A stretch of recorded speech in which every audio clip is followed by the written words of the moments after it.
I finished another book recently. This one was Fahrenheit 451 by Ray Bradbury. Oh my goodness, what a book. What a book indeed. It has a similar feel to 1984, if you've ever read that one, by George Orwell. Also another fantastic book, but that one, everybody knows that one for the most part. Still, Fahrenheit 451, I really feel like it's becoming more and more topical, or at least in my daily life. I can definitely relate to Montag and his desperation to feel happy. But I want to give you a quick summary of the book, so I can also gather my thoughts. Excuse me. So the book is set, because I'm not sure what year it is, but after the Declaration of Independence in 1776, the Founding Fathers decided that it would be best to eliminate all influence of other countries and nations into the new America that was recently founded. And their solution was to burn the books and try to keep everything internal in America. Try to keep it, I should say the states and the Union. How about that? Try to keep everything internal so they can dictate what people think and how people consume media, and that they're not influenced by those darn Europeans. Our story focuses on Montag. He's a 32-ish year old fireman. And this is where the book really starts to get interesting, because in the book, a fireman is not someone who puts out fires, but rather who starts them. Going on with the whole book banning and the whole limiting of information, just books in general, are outlawed. And any book in your house, if it's found, would trigger a call to the firemen. They would come with their tanks of kerosene. They would burn the house down with the people often inside. Everything would be burned to ashes. They prided themselves on that. Montag, in the beginning, like just a couple pages, Montag is described having fun doing this. But after he burns somebody, I believe it's an older lady, he burns her and her house to cinders. And he can't shake the fact that he killed someone. It weighs heavily on him. On the way home, he meets another girl. She's a teenager. So her name is Clarice, I believe. Clarice is written to be an odd fellow. Odd in the sense where she's inquisitive, curious. To me, it's very normal. But to everybody else, with a humdrum of, I want to use same think. I'll use a George Orwell word there. Has become normal, and the oddity is finding somebody who's passionate, who's curious, who's inquisitive. It's a fairly depressing book, but there's one point that really made me love this book, and I'll get there. I'm going to read you a section as I get there. Anyways, the combination of killing this poor old lady, whose only crime was to have books, and meeting Clarice kind of starts to bring Montag out of his shell of his repetitive life. He starts realizing strange things, like he can't even remember when he met his wife, and he realizes that he really doesn't even love his wife. Why are they married? It's very confusing to him. He doesn't even remember getting married. It's very surreal reading, listening to Montag's perspective of how he's discovering that not only is he not happy, but he can't remember the last time he was happy, and he can't really pinpoint what happiness is, because there's so much immediate happiness around him. There's television, there's plays, there's instant communication between family members, between friends. There's so much. You can go driving for fun. You can do so many things, and he just is so confused in how happiness. cannot derive happiness from any of that. I understand where he's coming from, but I'll get to that in a little bit. Anyways, the story continues. Montag is a fireman, right? So he has to go back to the firehouse. And we're introduced to two important characters here. We're introduced to the Iron Hound, which is basically it's like a little drone thing that looks like a dog with 8 legs. Excuse me. Like 8 spider legs. And it's designed to be injected with DNA of somebody they want killed, and then it'll go sniff them out and basically euthanize them through a hibernating needle in its mouth. It's brutal, but the Hound, even though it's metal, doesn't seem to like Montag. Montag's always been wary of it, and then we meet Beatty, the captain. Those are the main few characters to this book. Anyways, we go on, and Montag is battling with himself, trying to figure out why are books so bad? Why are they so feared? And he can't figure it out.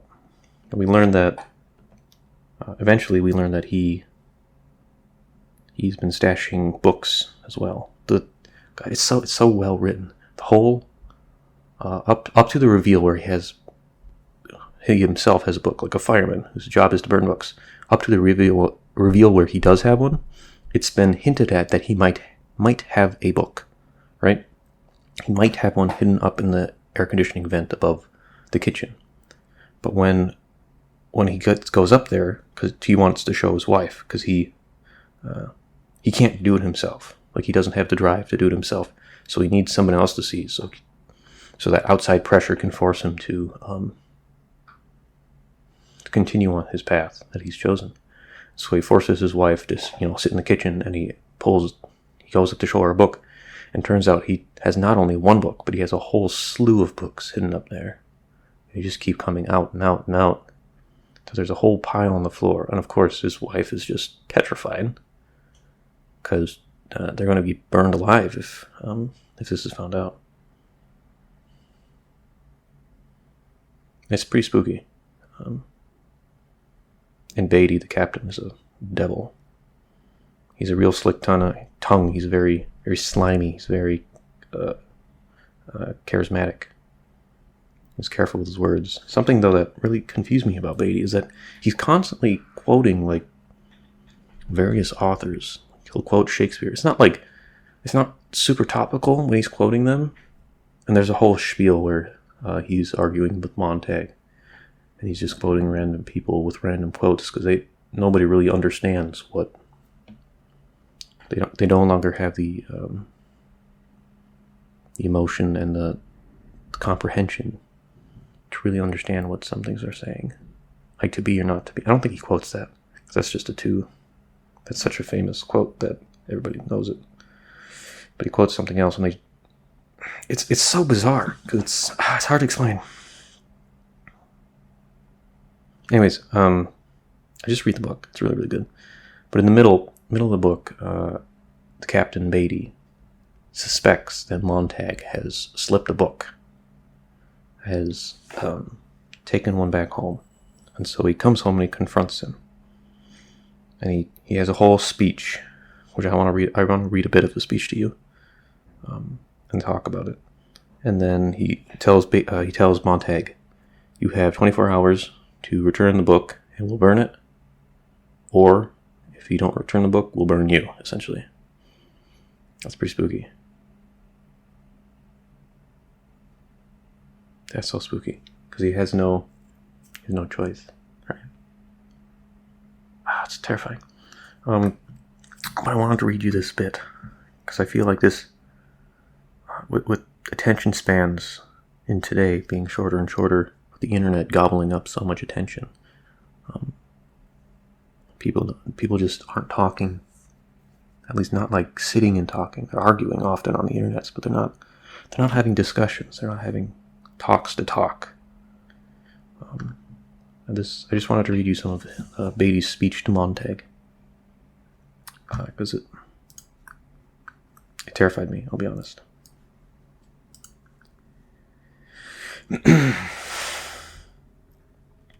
You must understand that our civilization is so vast that we can't have our minorities upset and stirred.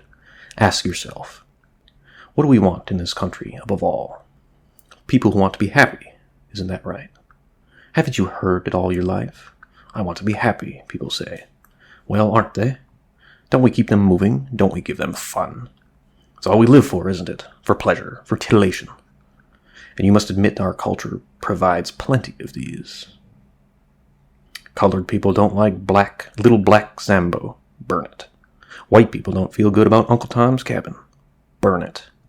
Someone's written a book on tobacco and cancer of the lungs. Cigarette people are weeping. Burn the book. Serenity, Montag. Peace, Montag. Take your fight outside. Better yet, into the incinerator. Funerals are unhappy and pagan. Eliminate them too.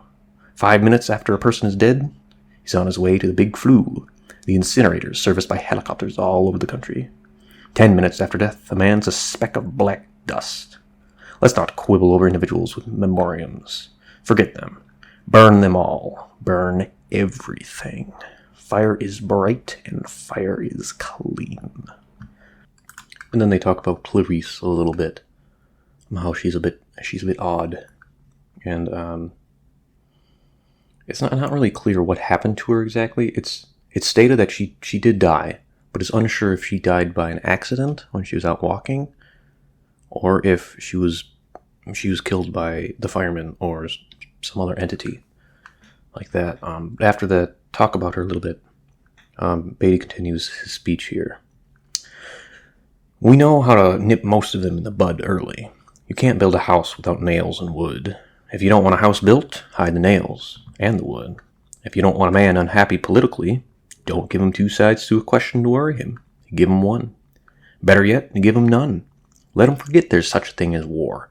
If the government is inefficient, top-heavy, and tax-mad, better it be all those than that people worry over it.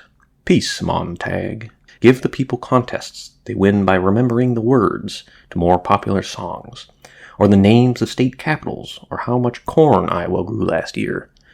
Cram them full of non-combustible data. Chock them so damned full of facts that they feel stuffed, but absolutely brilliant with information. Then they'll feel like they're thinking. They'll get a sense of motion without moving. And they'll be happy, because facts of that sort don't change. Don't give them any slippery stuff like philosophy or sociology to tie things up with. That way lies the melancholy. Any man who can take a TV wall apart and put it back together again, and most men can nowadays, is happier than any man who tries to slide, rule, measure, and equate the universe, which just won't be measured or equated without making a man feel bestial and lonely. I know, I've tried it. To hell with it. So bring on your clubs and parties, your acrobats and magician, your daredevils, jet cars, motorcycle, helicopters, your sex and heroin, more of everything to do with automatic reflex.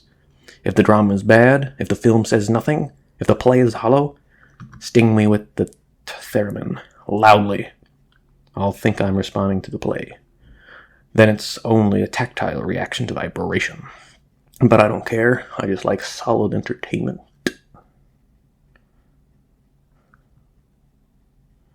That hurts, though. This me now. I'm back. This hurts, though. I get it. To me, it's rather scary. Because I'll just give you an example of when I was reading this, of what I was thinking. I struggle with making these videos a lot. And at first, I didn't really know why, because it does really give me enjoyment doing this. I love talking. I just love thinking about things like this, especially the RP stuff. I really do like doing it, but I don't know. For some reason, I always get stuck up on it. I can't do it. But reading this, it hurts, because a lot of times when I'm wanting real happiness, when I want to put that effort in to feel happy, to get that long-standing enjoyment of knowing I've produced something, of knowing that I've made something my own. I think of the work that would have to be put in, and honestly, it's not too much work. It really isn't, but then I get distracted by YouTube and books and the easier things of life. I could make a whole audio in 2 hours. I could make a 20-minute audio in 2 hours, or I could watch 300 YouTube shorts and fill my head with, as Beatty said, where was it? Cram them full of non-combustible data, chock them so damned full of facts that they feel stuffed, but absolutely brilliant with information. Oh, that hurt. That hit me right there. Right in the feels, because that's it, isn't it? That's the reason. I feel so satisfied, so entertained. And sure, I might be entertained, but it's not happiness. I'm not happy.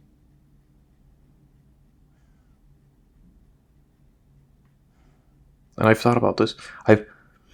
This book really helped me put a finger on that, really thumb it down. But I've identified the fact that, like previously when I started this whole YouTube escapade, I knew that to really be happy, to really feel accomplished, I would have to put the work in. And I've been trying to do that so hard, but it's just so difficult. I've alluded to this in previous recordings. I'm also writing a book right now. I'm on my 4th revision, and I think it's coming along quite well, but it's hard. It's a lot of work, and over the last week, I really haven't touched it, which is terrible. I've been giving it up for the immediate pleasures, for the YouTube, for the watching of TV shows, for the fishing down at the lake, which, I mean, that's better than just sitting here and watching YouTube, but you know what I mean. It's not the goals that I aim for. Oh man, makes you think. Anyways, after Montag gets the spiel from Beatty,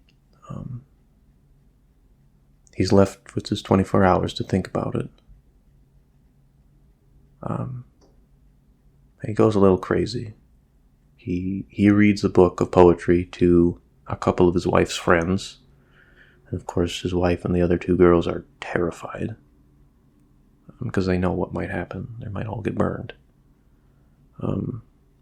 As he's mulling over what to do, he contacts a gentleman that he met a long time ago, who turns out to be an old, I believe, English professor. And he goes to his house, and they sit and they talk, and they try to figure out what to do. It turns out the book that Montag stole, the most recent book, is a copy of the New Testament. Was it the whole Bible? I can't remember. But it's a copy of at least the New Testament, or the Old Testament. And he doesn't know what to do with it. He tries asking the professor for help.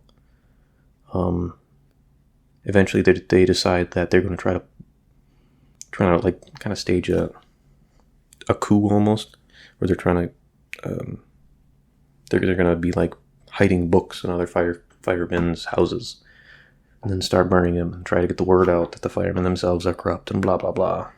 And so the professor gives him a thing to stick in his ear so he can communicate him, and he can listen in on Montag's conversation, specifically with the Captain Beatty. Because, I mean, as I'm sure you can tell from the bit I read, Beatty is an absolute snake.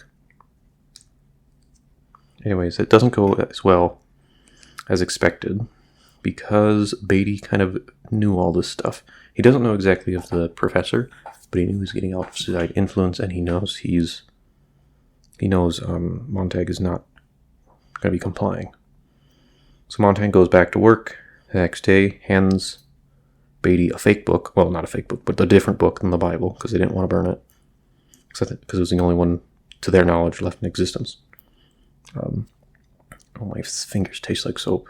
Blech. Beatty just throws it into the furnace, burns it, and they get a call to their next The next house burning. Turns out, oh, this is so suspenseful. Bradbury does such a good job here, because as they jump into, they call it the salamander, which is their cars. They jump into the salamanders and they're driving off, left, right. Beatty himself, the captain, is driving for once. He almost never drives. They're screaming through the town, right? And they stop, and you don't know where they're going yet. And then you look up, and you're so terrified. You think they're either going to make. I was thinking they were going to make Montag burn the professor's house, which that would have been horrible. But it's actually spoilers. If you want to read the book, I highly recommend you read it. I highly recommend you pause this and don't even come back to it. Just go read the book. But they look up, and it's Montag's house. His wife has called him in. She took all the books out from the vent, and she's spread them on the ground in the kitchen. And then when the firemen pull up, she leaves. She hops in a taxi and she drives away. And Montag is, of course, just stunned that she betrayed him like this. Beatty gives him a flamethrower, and he's basically a flamethrower. And he says, "This is your job. Go burn the house." Montag, of course, is in a daze, and he does it. He burns his whole house down. And he's so confused and he's so just devastated. And Beatty stands there after the deed is done. Beatty stands there mocking him for what he's done and that he's going to jail, blah, blah. And Montag just starts to snap, and he turns the flamethrower onto Beatty.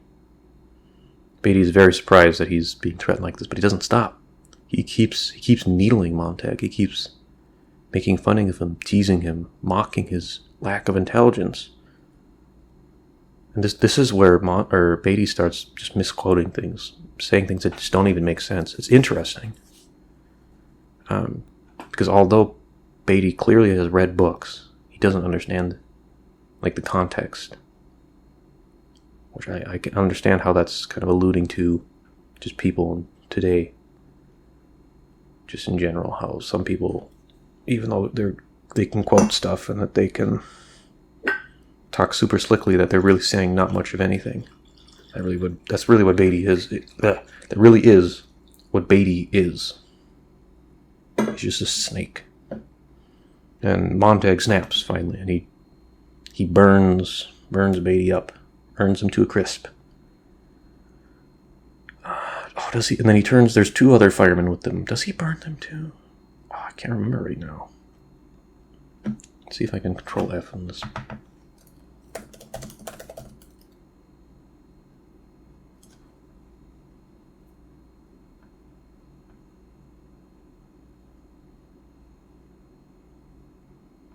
It says they turned their faces. Oh my gosh! They turned their faces like blanched meat, streaming sweat. He beat their heads, knocking off their helmets and bringing them down on themselves. They fell and lay without moving. So did he beat them to death, or did he knock them unconscious? I think he knocked them unconscious. So he just killed Beatty then. And then I said earlier that there was like a hound with spider legs. This thing jumps at him, tries to attack him. Beatty burns it to a crisp as well, but not before it punctures his leg. Gets a little bit of the poison in there. It's just a numbing agent, so he's not going to die from it. It's not like a full euthanasia shot. He just loses function of his leg, and he has to limp away. And he runs, but he eventually goes to his professor's house for some help. And as they're talking, this is good too. Here, give me 1 second. I'm gonna try to find this, and then I want to read a little bit from it as well. Okay, I found it.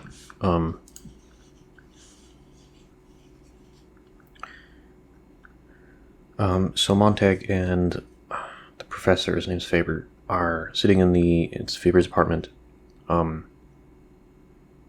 watching. They brought in a new hound because Montag killed their districts, so they had to go to another district and bring in another one. And they've given it Montag's scent, and they've dropped the hound off at the house where Montag killed Beatty and burned his own house. And this is all being televised because it's goddamn good entertainment. So he watched the scene, fascinated, not wanting to move. It seemed so remote and no part of him. It was a play, apart and separate, wondrous to watch, not without its strange pleasure. That's all for me, you thought. That's all taking place just for me, by God. If he wished, he could linger here in comfort and follow the entire hunt on through its swift phases. Oh, there's a mistake in the PDF. There's a period there. If he wished, he could linger here in comfort and follow the entire hunt through its swift phases, down alleys, across streets, over empty running avenues, crossing lots and playgrounds, with pauses here or there for necessary commercials, up other alleys, and to the burning house of Mr. and Mrs. Black. That's where he planted a book and called into the fireman. Mr. Black was a fireman. And so finally to this house with Faber and himself seated, drinking, while the electric hound sniffed down the last trail, silent as a drift of death itself, skidded to a halt outside that window there. Then, if he wished, Montag might rise, walk to the window, keep one eye on the TV screen, open the window, lean out, look back, and see himself dramatized, described, made over, standing there, limned in the bright small television screen from outside, a drama to be watched objectively, knowing that in other parlors he was large as life, in full color, dimensionally perfect.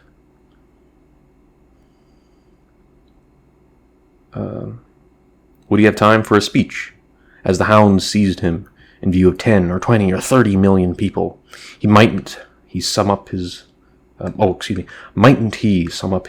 life in the last week in one single phrase, or a word that would stay with them long after the hound had turned, clenching him in its metal plier jaws and trotting off in the darkness, while the camera remained stationary, watching the creature dwindle in the distance, a splendid fade-out.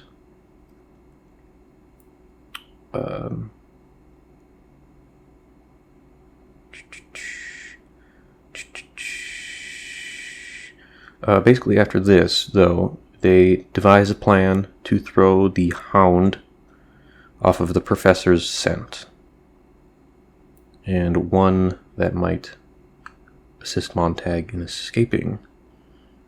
So Montag leaves, and then Faber does the things to distract the hound, or at least throw the hound off his scent, and Montag runs. Eventually Montag stops outside somebody else's house and looks through the window and watches the hound approach Faber's house, and their plan did work. It turned around and it left Faber alive, which is good.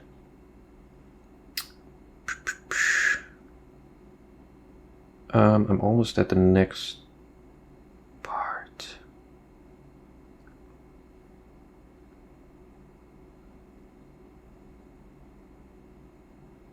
Maybe I just imagined it. Or maybe this is probably what was just going through my head when I was reading it. But basically, Montag, I'm sure it said it somewhere, but Montag feels no attachment to what's happening on the stream. He can't even associate that the hound is actually after him. He knows it to be true, only because, it's the logical conclusion, but he feels no fear, he feels no true emotion, no terror at what's going on. It feels numb, it feels surreal to him. And it's to me I read it as it's the whole instant gratification thing. It's difficult for Montag to truly feel those genuine emotions, those genuine in this instance fear. The previous instance it was happiness and fulfillment. And his wife does a good job. It's a good example of what normalcy would be in their world, and how even though Montag has just escaped that humdrum, that poisonous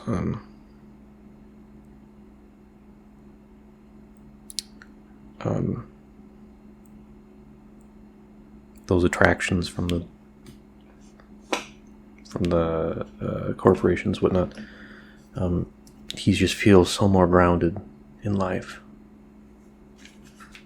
And even Montag can't he's starting to recognize that he's got a long ways to go. I can really feel that. I really understand that. I myself, I've been doing this previously, but this book really just inspired me to keep on keeping on with some of my plans. Like I've tried really hard to swear off video games in the beginning of the day. I still play with some friends at night, but I try really hard not to get sucked in. It's difficult though, especially when it's like I was talking about earlier. Those video games provide instant gratification. They're easy to get a hold of. There's a clear set goal that you can do. If you have 10, 20 minutes, you can just crank out a objective and feel happy for it. And while I love video games and they're fun, but that's not the true happiness that I would get from, say, uploading a video or reading a book or cooking a meal with my friends, It's tough, but it really has helped put some things in perspective for me. It really helped me thumb down some of those ideas where I can really identify and maybe, hopefully, build on from there. Anyways, back to the story.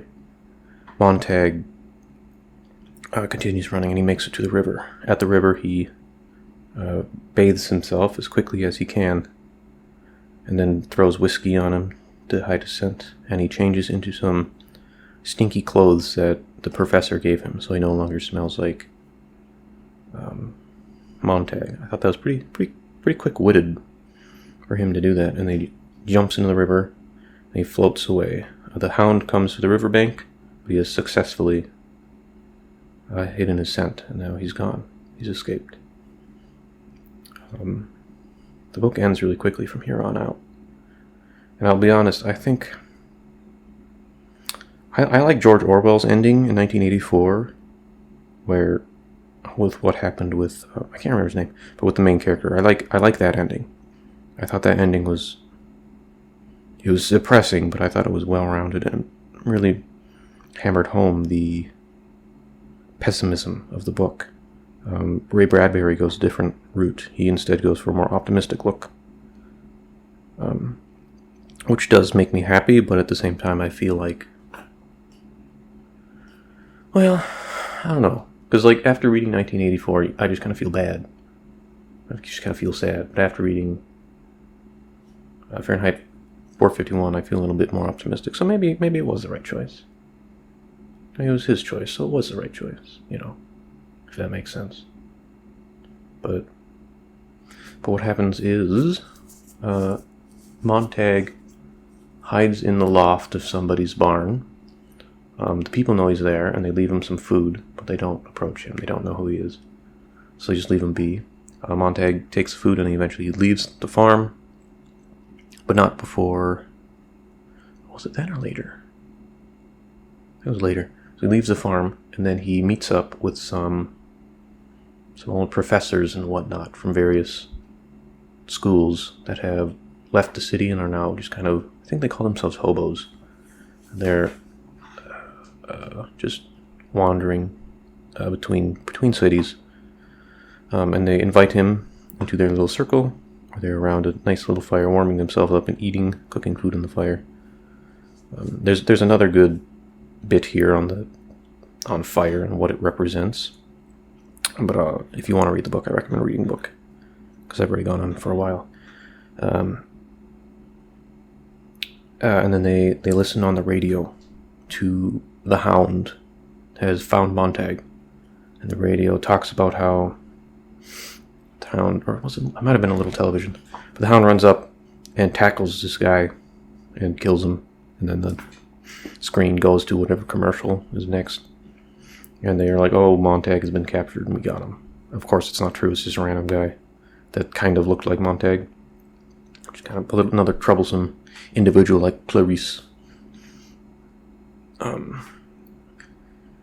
And once again, the Hound has 100% catch rate and everybody's happy. Happy. The other gentlemen, the other professors congratulate Montag on his official death, which is pretty funny. and they invite him to join them.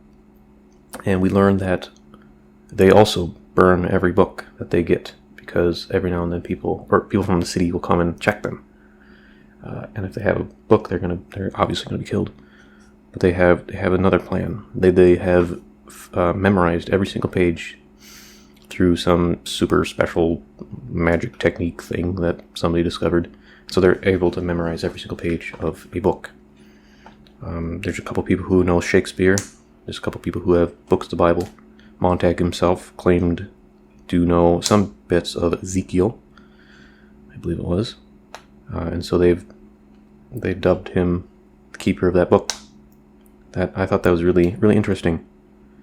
And the goal of these individuals is to keep these books so that when society no longer is prone to book burning and instant gratification, that they can come back and grace the world with the knowledge and the humanity that has been lost. It was a really, really nice ending to the book. Much, like I said, far more positive than, say, anything by George Orwell. Or at least his two main books. So two that I've read. Very good. I hope to take some of the, like I said in the middle of this recording, I really hope to take some of that and apply it to my own life. Let's try to get my head out of those shorts, the tic-tac-tock, whatever it's called. Try to find gratification through doing things. It doesn't even have to be big. Like yesterday, I